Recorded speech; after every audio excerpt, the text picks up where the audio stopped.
Volkswagen is asking its Golf Plus to operate in a strictly defined niche between its Golf family hatchback and its Touran compact MPV.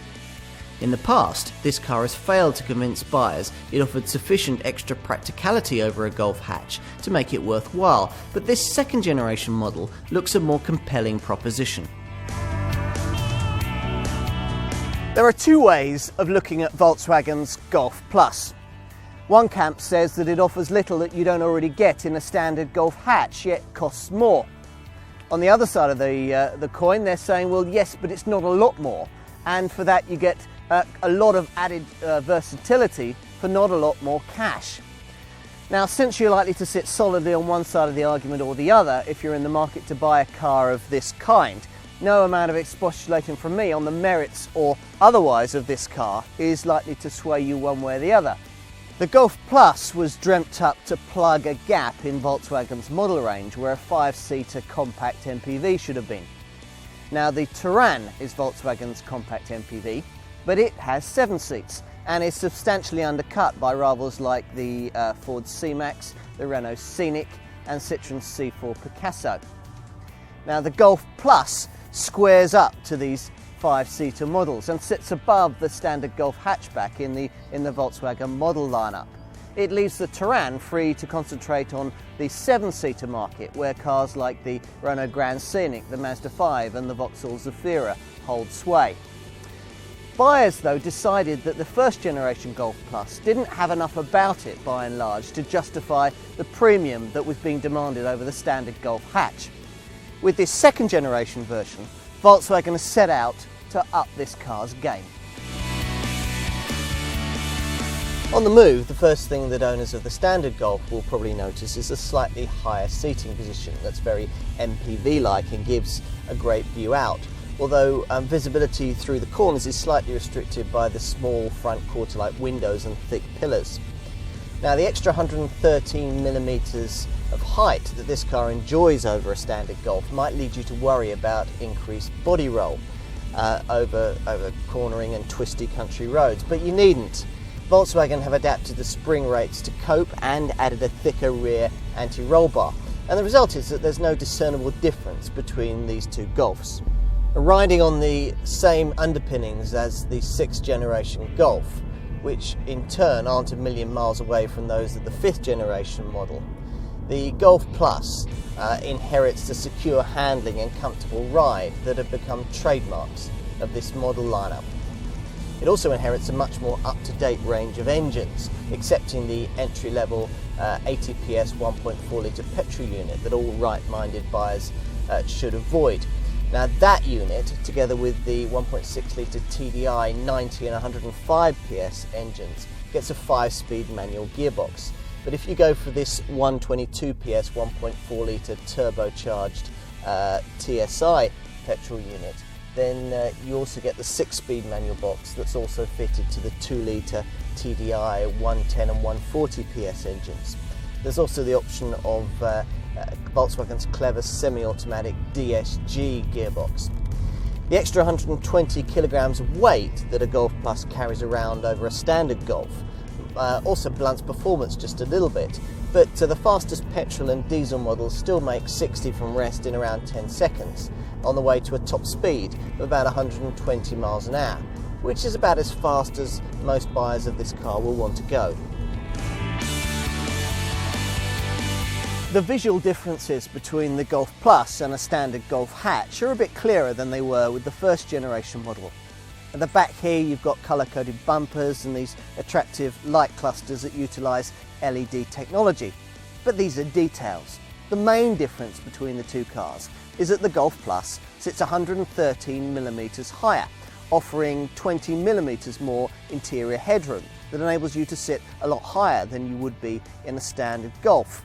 Now, considering statistics which show that we're close behind the Dutch as the second tallest nation on earth, that ought to be quite useful in our market. That higher roofline makes it easier to strap kids in too. Inside the lovely 6th generation Golf interior, the more shapely upright seats offer more legroom in the front and back here in the rear. And that's even before passengers start playing with their sliding mechanism, which means that you can go forwards or backwards by up to 160mm to prioritise either luggage space or rear seat legroom. Now they can't be taken out MPV style, but they do recline so that you can waft the kids to sleep on longer journeys. As you'd expect, the seats fold 60-40 in the usual way, freeing up 1,450 litres of almost flat load space, enhanced by this clever double height boot floor. The middle seat can be folded out to form a picnic table if you don't want to use these fold-out trays that are provided in the back of the front seats. There's plenty of cabin storage space all round really, with 43 different receptacles dotted around the interior. Volkswagen has had to redesign every one of the Golf Plus's body panels to accommodate this car's extra height, and as a result the waistline is higher and the base of the windscreen is further forward, just like an MPV in fact. Or is it? After all, despite the changes, this car is virtually no longer, and actually not quite as wide, as a standard Golf, which means that the extra 45 litres that you get in the basic luggage bay, which is 395 litres in total, is actually to be found nestling near the roof. Now, my colleagues point out that this is the position in which it's least likely to be used. I would counter by saying that it'll actually be quite helpful if you're loading in bulky objects. You pays your money and takes your choice. List prices suggest that you'll be paying between £15,000 and £21,000 for your Golf Plus, and that represents a premium of around between £1,500 and £1,000 model for model over a comparably engined ordinary Golf 5-door hatch. Now, for that kind of cash, you could almost be buying Volkswagen's 7-seat Touran. Direct comparisons here are difficult since the Touran uses an older set of engines, but where broadly comparable power plants exist, you're probably looking at a premium of no more than about £500 for Touran ownership over this car. It's probably more relevant, however, to directly compare it to obvious 5-seater rivals from other manufacturers like Renault's Scenic or Citroen's C4 Picasso. Select comparable engines and you're looking at a premium of between £2,000 and £2,500. Although it's as well to remember that at resale time you get much of that back, having enjoyed a nicer, better built product. Now, as a family vehicle prioritising economy and practicality, the Golf Plus gets a whole selection of the less powerful engines from the standard Golf hatch. Now, for petrol buyers, that means two 1.4s are developing either 80 or 122 PS.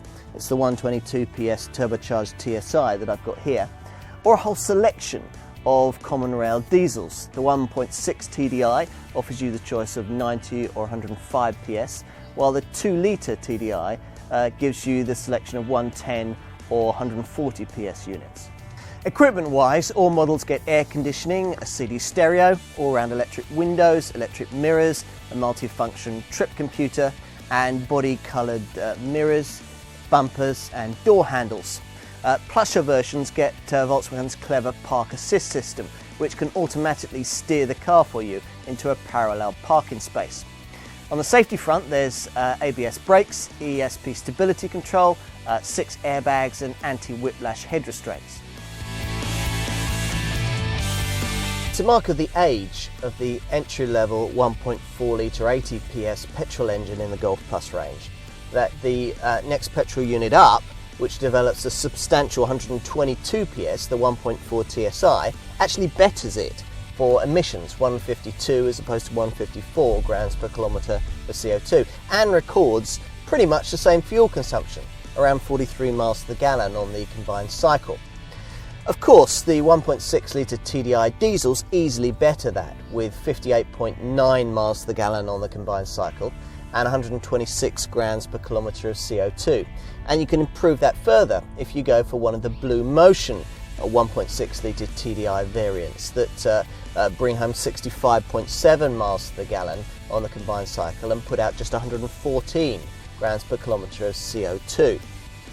Insurance groups range between 4 to 8, and residual values are predictably strong, although not quite as good as those of the Golf hatch. Diesel Golf Pluses should retain around 50% of their original purchase price after 3 years and 60,000 miles, while petrol versions manage around 45%. What you need to decide if you think you might be in the market for this car is whether the asking prices are too much to pay for a 5-seat family hatchback with great build quality, delightful engines and a dash of added versatility. After all, you can get a fully fledged compact MPV from a rival manufacturer for less, or a 7-seater Volkswagen Touran for only a few hundred more. But then we could argue about this all day. Life is often about choosing the best compromise, and ownership of a Golf Plus is a very comfortable one. Now, there must be many who don't really want a mini MPV, but need something more versatile than a 5-door family hatch. Most of them won't even know that this car exists, so you can treat this film as a dose of insider information. And like ownership of any Volkswagen, that's always a nice thing to have.